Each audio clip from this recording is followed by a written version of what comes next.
Alhamdulillah Masjid At-Tabayun ini di Taman Villa Meruya tuntas pembangunannya bagi masyarakat yang membutuhkan masjid mendapatkan masjidnya, bagi lingkungan di sini yang membutuhkan tempat ruang terbuka hijau juga terpenuhi kebutuhannya. Ya, semoga bisa dimanfaatkan dengan baik. Satu untuk kegiatan peribadatan, ibadah ma'adoh, tapi juga untuk kegiatan-kegiatan kemasyarakatan.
Sudah bisa akhirnya memiliki masjid. Alhamdulillah.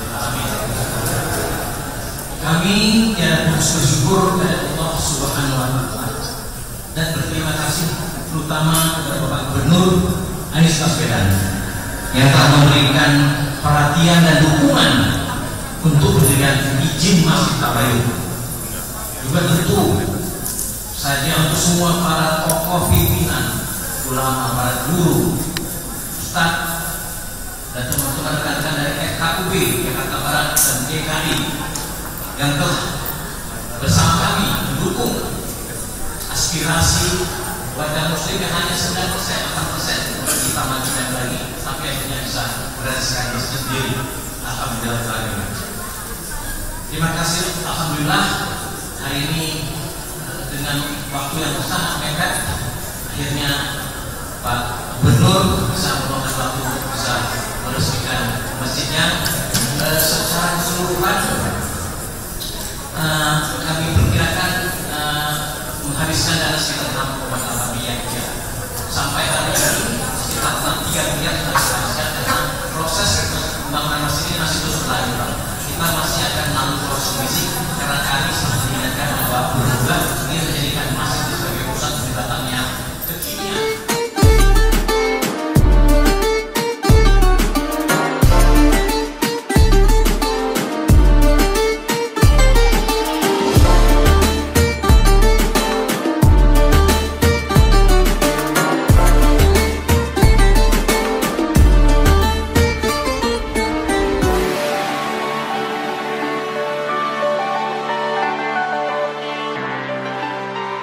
Assalamualaikum warahmatullahi wabarakatuh.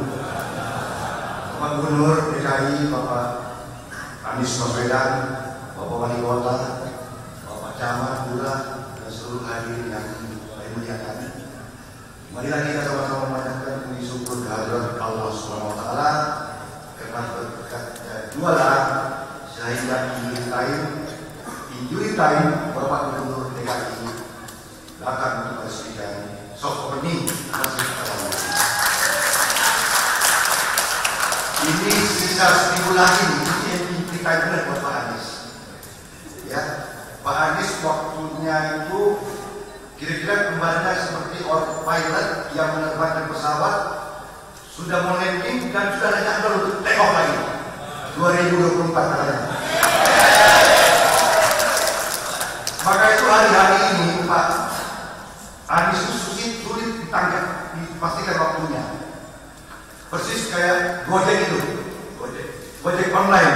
Jadi begitu sampai di Meruya sudah ada pesan untuk ke bandara, bisa di bandara terbang ke Bayaran dan sebagainya. Tapi itu mempunyai tangguhan fisik yang luar biasa.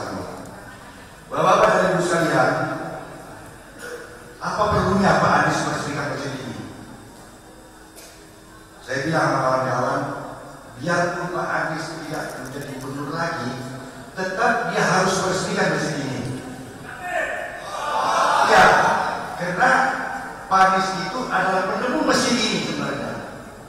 Ketika kami kebingungan tahun lalu, tidak ada orang yang punya solusi kecuali Pak Anies.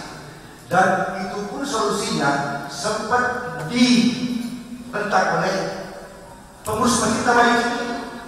Saya ingat Pak Anies memerlukan waktu 2 minggu untuk melobi terutama emak-emaknya. Karena bapaknya itu menangis kenapa harus pindah dari tempat sempit ke tempat yang besar. Memang inilah nasibnya Pak Anies dalam tanda petik. Belakangan baru diketahui idenya itu besar sebenarnya. Jadi orang selalu awal-awal merasa ini terganggu, tapi belakangan ternyata Anies yang benar. Faktanya tanah ini 3.500 meter, dan Pak Anies ketika mengingatkan ibu-ibu bahwa masjid yang dibangun tidak hanya untuk rumah ibadah tempat sholat, tapi kalau perlu bikin rumah pendidikan. Tanahnya besar kaya itu memang prospektif sekali untuk dibuat rumah pendidikan, yang mengingat pendidikan kita memang harus dilanjut hari-hari ini. Bapak-bapak dan ibu sekalian, jamaah Masjid Tabayun, tiada lain, tiada kata yang tepat kecuali kita mengucapkan kembali ucapan terima kasih sebesar-besarnya dan apresiasi yang tinggi kepada Pak Anies.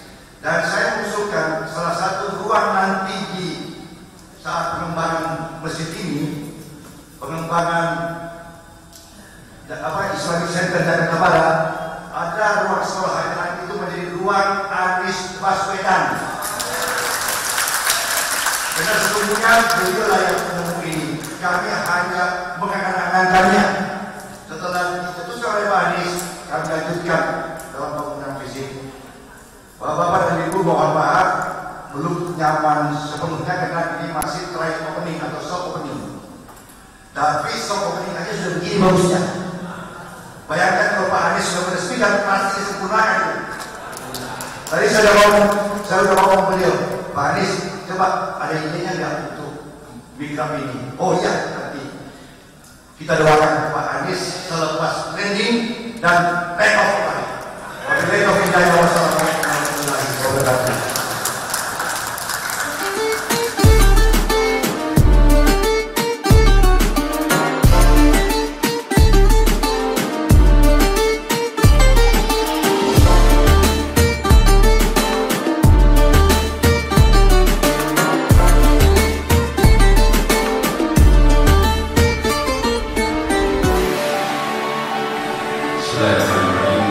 Assalamualaikum warahmatullahi wabarakatuh.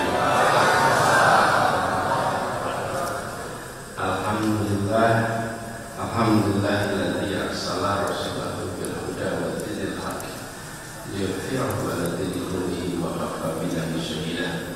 Asyhadu an la ilaha illallah wa asyhadu anna Muhammadan 'abduhu wa rasuluh. Allahumma shalli 'ala sayyidina Muhammad wa 'ala alihi wa ashabihi ajma'in. Amma ba'd.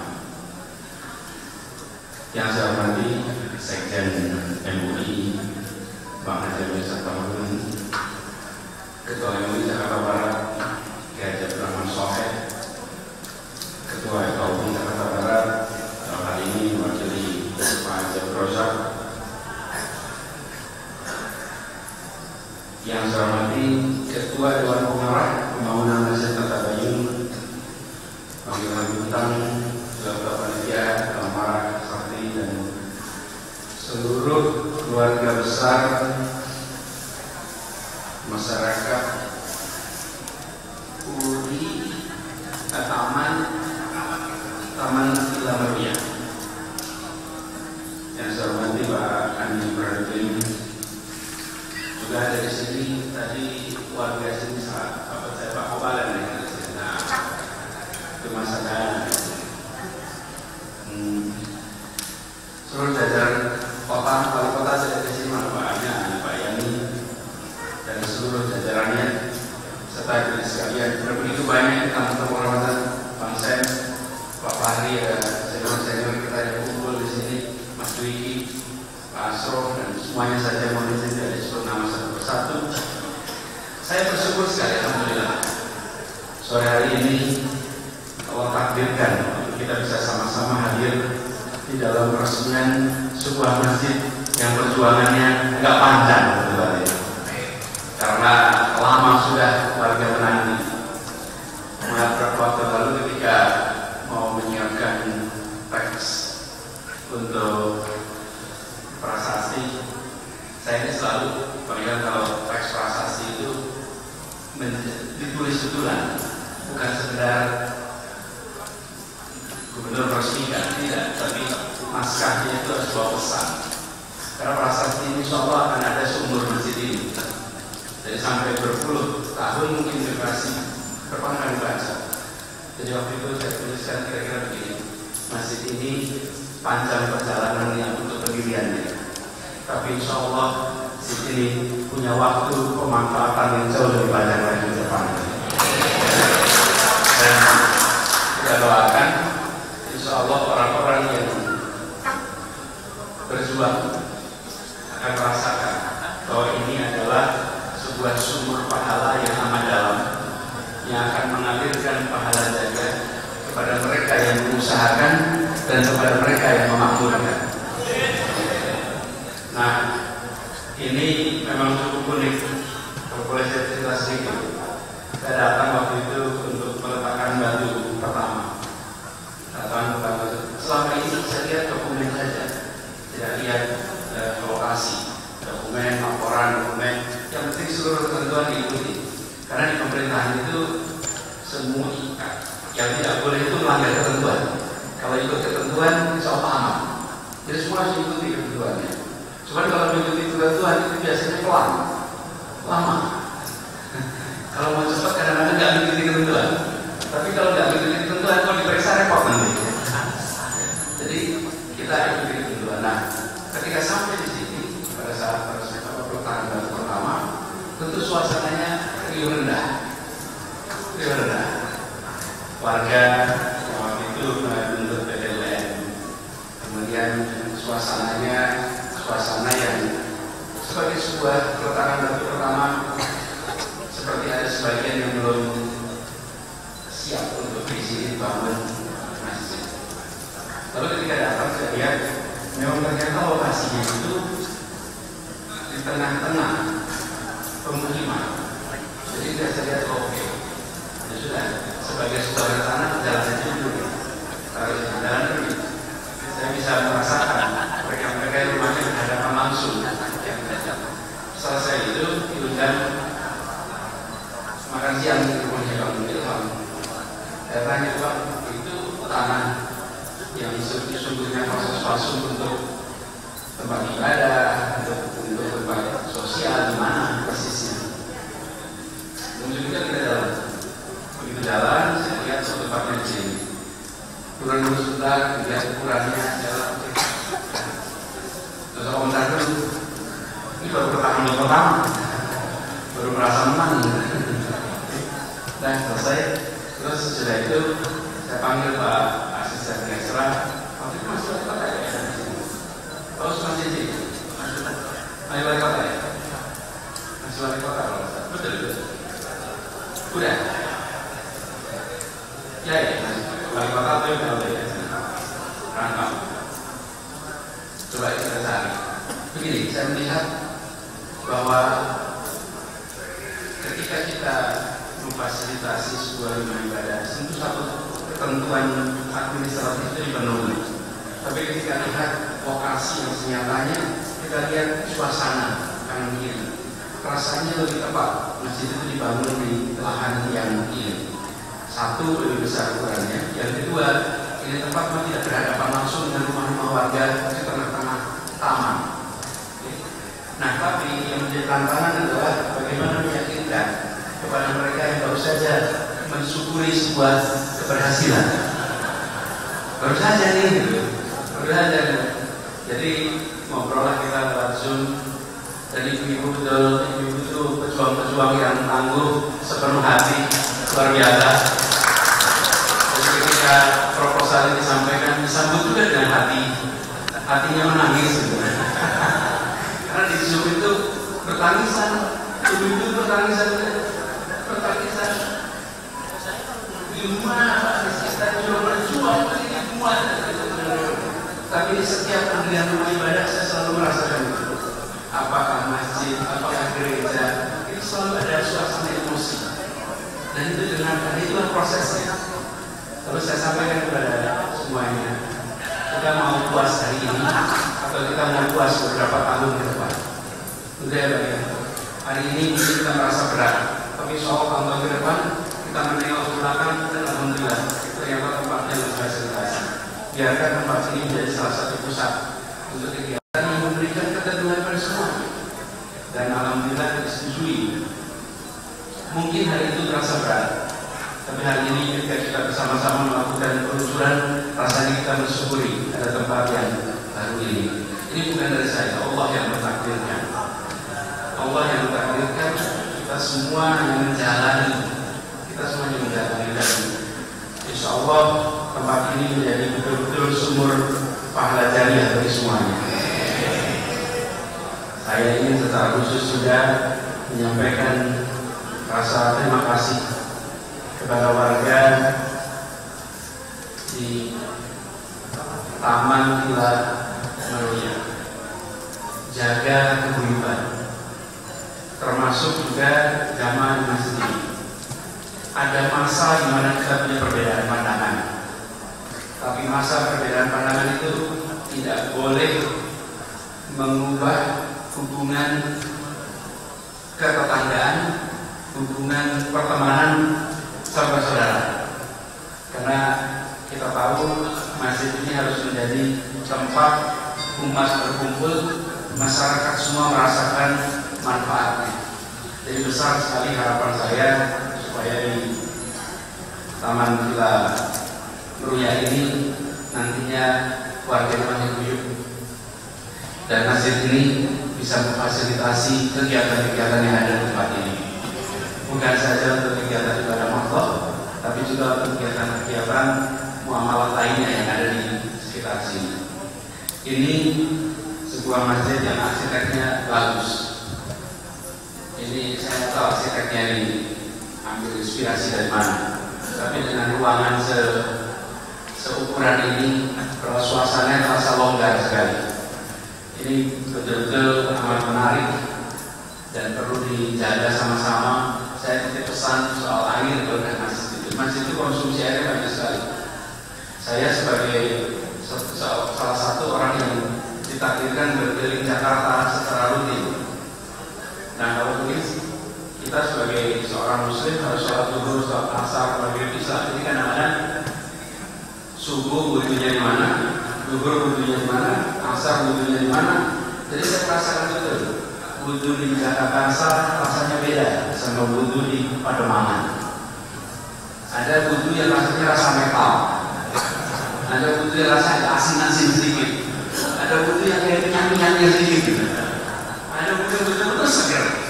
Dan itu menggambarkan kualitas air di tiap tempat. Karena pekerjaan saya mengharuskan keliling, saya merasakan kualitas air itu beda-beda di Jakarta.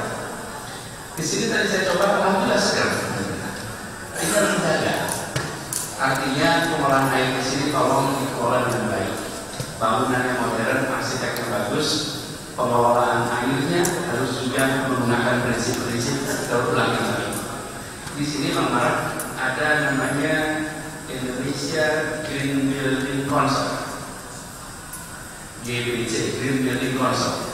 Itu sebuah konsel yang memberikan nasihat tentang bagaimana membuat sebuah gedung itu ramah lingkungan. Kami memanfaatkan itu untuk membangun sekolah. 2 minggu lalu kita meresmikan sekolah negeri dengan konsep zero emission, jadi net zero building. itu empat sekolah pertama di Indonesia, sekolah negeri yang menggunakan pendekatan net zero. Nah, mudah-mudahan nanti di sini airnya, energinya bisa begitu. Nah, kalau tadi contoh biar presiden lain melihat ke tempat ini. Lalu saya juga berharap di sini nantinya, karena ini adalah fasilitas yang dipakai adalah ibadah, rumah ibadah, tempat pendidikan, kesehatan, silahkan dikembangkan yang memberikan manfaat bagi masyarakat baik, supaya Atta Bayun ini bukan sekedar masjid saja, tapi Atta Bayun ini ada kegiatan-kegiatan sosial yang dirasakan oleh manfaatnya oleh semuanya. Dan saya rasa yang berada di ini semua orang-orang yang pekerja sosial ini orang-orang yang merasa saya dengan dirinya semua. Ini orang-orang yang mau memberikan manfaat kepada orang banyak. Mudah-mudahan ini bisa diteruskan di sini. Saya betul-betul bersyukur. Terima kasih kepada seluruh pengurus yang sudah luar biasa mengikhtiarkan, dan terima kasih juga pada seluruh jajaran yang bekerja kontang-panting. Ini boleh saya Pak Wali, Pak Askesra, yang terus sama di BPAD ada di sini. Itu yang bekerja luar biasa menyiapkan proses sehingga tuntas kayak kemerdekaan dalam tempo yang sesingkat-singkatnya. Aku nanti masih singkatnya dan tuntas. Jadi saya merasa bersyukur, dan kepada semuanya sekaligus ini hari-hari terakhir saya bertugas. Insya Allah minggu pekan depan itu saya punah tugas sejarah. Jadi saya sampaikan terima kasih atas kepercayaannya, terima kasih atas doa dan dukungannya. Doakan sampai akhir nanti berujung husnul khotimah dari hari Minggu besok, dan insya Allah tugas di Jakarta tuntas. Saya mohon pamit, tapi saya tidak pamit dari Jakarta. Saya tetap di Jakarta dan insya Allah meneruskan perjuangan di Jakarta.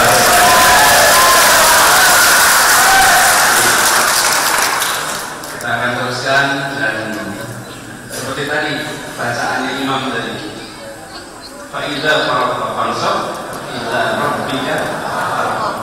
Jadi dari imam itu sudah memberikan kepada kita semua kesan. Nah, begitu selesai satu urusan, bersiaplah untuk urusan yang berikutnya. Jadi sudah langsung kita siap-siap. Insya Allah di masjid ini bawa keberkahan bagi semuanya, membawa perasaan keteduhan, ketenangan, dan benar-benar seperti saya katakan tadi, ini adalah sumber pahala yang amat dalam.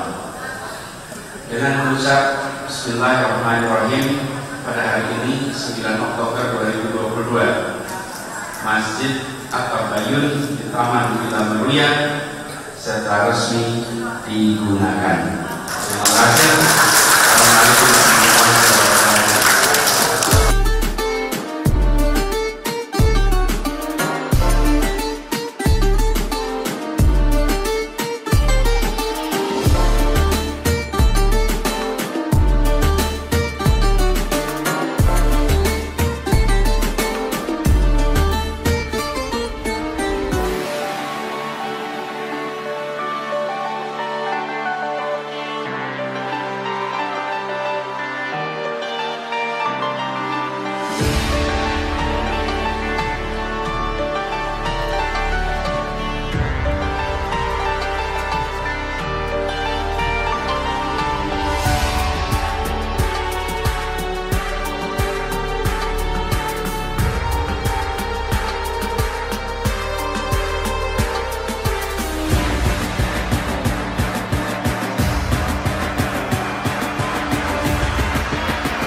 Masjid At-Tabayun ini di